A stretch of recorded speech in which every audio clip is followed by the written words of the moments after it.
ladies and gentlemen, welcome to Ron and Fez. Well, boys, I reckon this is it. Time has come to make a choice. Fasten your seatbelt. The fastest hour in radio. Time's a luxury we don't have. Only on the Ron and Fez Show. Hurry it up, nerd. Hurry it up. Don't wait for me. Come on, let's go. I'm out. Ron and Fez. It's the fastest hour in radio, right here on WJFK. It's the Ron and Fez Show. It is the best thing going today! Woo! And sometimes I drink a lot. Sometimes he drinks a lot, and sometimes he thinks he's the nature boy, Ric Flair, while he's drinking. The big four networks opted not to carry President Bush's speech last night. I think it's so nice that you've now put Fox in with some of the big three. I had no idea we had a big four in this country. Now they're the horsemen. I know it's a big four on nights that they have American Idol. Other than that, it just goes back to the big three. The big 3.5 networks opted not to carry the president's speech last night. Instead, Fear Factor, The Swan, and A Beautiful Mind were shown. Well, here's the thing. People were eating bugs, so there's no way you can cut a way to talk about the president telling us how we're going to deal with war. I'm sorry we have people eating flying cockroaches. I think if you combine Fear Factor, The Swan, and A Beautiful Mind, that basically is a President Bush speech. I don't know whether you planned that, but it's a very, very cute line. And I'm hoping you just came up with it right now. And I'm gonna believe that you did. Thank you. I appreciate that. I'm gonna believe your lie. Hey, I don't fib. President Bush in his speech said we're looking ahead at some difficult days in Iraq. Thank you very much for that. And behind it, some difficult days. And at times these days may appear chaotic. Yeah. So that's a nice disclaimer there, where it looks like hell on earth and everything's just broken loose and damnation is here. Then he went like this. Look, I don't even know if you want to keep me, because I've got us into a bee's nest. I'm in so far over my head. Boy, I never planned this one. I can't even ride a bike. Now you expect me to end a war that I mistakenly started. I think he did the speech with a bicycle helmet on, just in case something bad happened again. Yeah, he should. He should wear that all the time. You never know when he's going to fall down. So he gave out his 5-point plan. Yeah. So it was changing over. And he kept putting a finger up for each one. One. Here's my thumb part of the plan. And then he got to 4 fingers and didn't know exactly what to do after that. After that, he should do Gazentis. And then we'll all be happy with President Jethro. So he said switch over authority, security in Iraq, all the things that we knew all along, rebuild the infrastructure, get some international help, and then get ready for those big Iraqi elections. Oh, Mr. President, wake up. You were just dreaming that you were somehow going to fix the war in Iraq. After that, he said he wants to stop pollution, feed poor people, end disease, and just have everything good. And jobs? Are jobs good? Everybody works, and no one gets divorced as part of this plan. So fortunately, no one saw this 5-point plan as he put it on the cable news networks. Well, I would have loved to, but there was a woman, an ugly woman, having her chin taken off, and she was coming back, oh, so beautiful. I had to watch that instead. She was getting ready for the reveal. Yeah.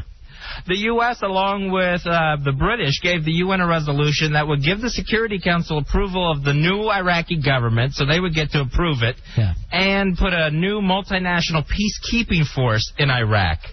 So you ain't going to go for it this time. Yeah, I think love means never having to say you're sorry. So you just act like, hey, there's never been any trouble for you. Looks like you guys want to take a look at this? It's like what me and my brother do after a drunken fight. We just act like, you want to help me with my car? Sure. And then it's over. We don't get around to apologizing or saying things didn't work out. I like Germany is asking for some concessions. They're saying, we need to change some things in this. The French are saying, hey, we want some stuff here. We want to make sure that there's an actual timetable. So they're running the show now. That's the beauty of it. They stood on the sidelines, and they're telling us what they want done. Man, do they look like big winners from this point of view. So now it's Carmela on The Sopranos saying, there's a $600,000 piece of property I'd like if you'd like to move back into the house, Tony. Sure. So now we're going to end up giving gifts. They're not going to make this resolution easy on the U.S. or the British. Donald Rumsfeld has banned cell phones fitted with digital cameras from U.S. Army installations in Iraq. Sure, now. Imagine if you would have come up with this a year ago. All right, here's the thing that Rumsfeld has to understand. It wasn't the camera's fault. These things still would have happened if there were no cameras. The problem was that the cameras haven't come back with some defective, crazy pictures that make it look like people are getting tortured over there. You've got to stop the problem and go, hey, we don't care who takes pictures because we're running everything on the up and up. He's also banned evidence and testifying. He doesn't want anyone talking or showing anything. Yeah. So it's a little ridiculous at this point. I'm sure Lindy England's going along with this one now. No more pictures, please. Yeah. Finally, now I understand. The controversy continues over a U.S. attack in Iraq. Iraqis claim U.S. troops attacked a wedding last week, while the military says it was a safe house for foreign insurgents. Yeah. Now, each side has produced video supporting their side. Yeah, I watched some of this. And then one of the guys from the military had a great line saying, hey, bad guys get married too. Let's not act like everybody who gets married is good. So remember The Godfather when they had that big wedding? They were still bad. It doesn't seem like the reason to launch an airstrike against the bride. Well, what they're saying is that they were all bad people there, and maybe they had wedding stuff around. I don't know. I don't know which way it happened. It was very weird. The video that the Iraqis showed was really weird with the wedding party just all going across the desert in these SUVs. And Lord knows where they came from, and it looked like some sort of Mad Max wedding. Yeah, well, they're desert people. What the hell do you expect them to be doing? It's either an SUV or a camel. What are they going to ride? Or it looked like an SUV commercial. Someone should have been saying zoom, zoom. All I had to hear was bad people get married too, and I was like, okay, now I get it. Now I understand why we did it. So the Iraqis, they had the video of the wedding guests, and they also provided video of the dead Iraqis that matched up to the wedding guests. It's like, here's the violin player. Let me just point this out. I've had worse marriages in my family. I've been to worse weddings than what they have. We have video in our family that we had to have destroyed after a couple of Irish people started swinging at the bride. They started punching the bride. Oh. That's sad. Well, she's, you use the C word, you're going to get hit in my family. That's the way we roll, Fezzy. That's the way we roll. Those are some odd vows.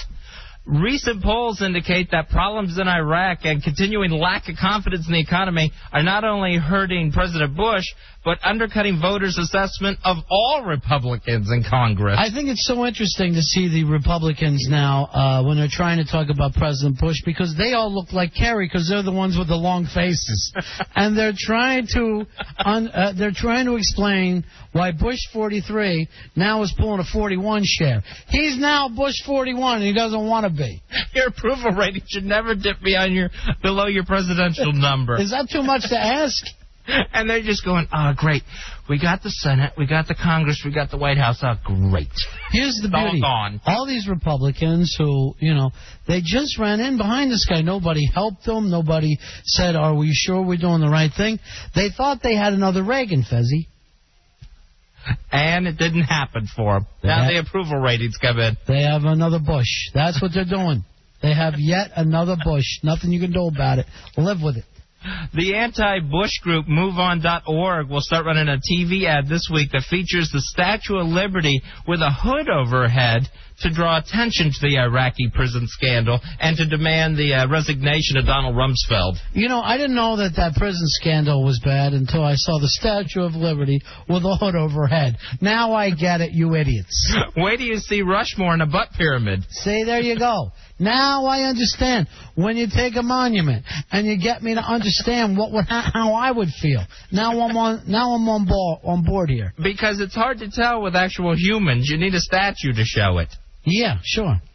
What are we going to do? We've got to be. We need satire to understand anything.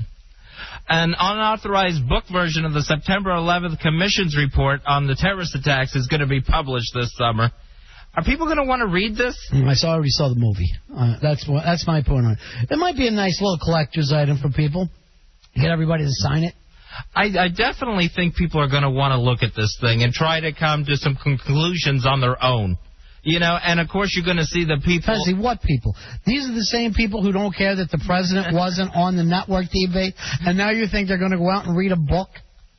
And then, of course, what's going to happen as soon as this thing is out, you're going to see, like, the widows of 9/11 on TV saying, this is incomplete, this isn't right. They're saying it anyway. Does anybody care? The widows of 9/11 have already been out there and are not being heard. And they said the other week they want to be on the panel. You know, and there's nothing wrong with that. Put them on the panel, or at least let them ask some questions of these people that are, you know, testifying in front of this 9/11 commission. The state of Florida is going to execute a convicted child molester and murderer on the 25th anniversary of the reinstatement of capital punishment. It's so great when you get together with something like that. Can't they just have a cake? You know, well, Fezzy, it's the state of Florida. This happens every day. So it just so happens that this one execution falls on the 25th anniversary. So this is a guy who's been asked, he actually killed another inmate so that he could get the death penalty. He didn't want to stay in prison all his life, so he's been wanting the death penalty. And in Florida, they're saying this is just a really odd coincidence. You know, you have every day of the year. Can't you execute him the next day? Why should they, though? Why should we care and act like this one day? I mean, are you ashamed of the death penalty? Do you think there shouldn't be a death penalty? No, I'm in favor of the death penalty. So why do you care what day it falls on? Because it looks like it's a bunch of crazy people carrying it out. I think you go, here's the day that's taking place. The fact that it happens to fall on one day, if you suddenly adjust that and go, oh, boy, I don't want this to look like... You're crazy people for putting it on a day, but not for putting a guy in a chair that starts to fry him. I have no problem with it. It doesn't matter to me what day he does. And I would have whacked him just for being a child molester before he even got around to killing anybody else. We're going to take a break here. It's the fastest hour on radio. Ron and Fez.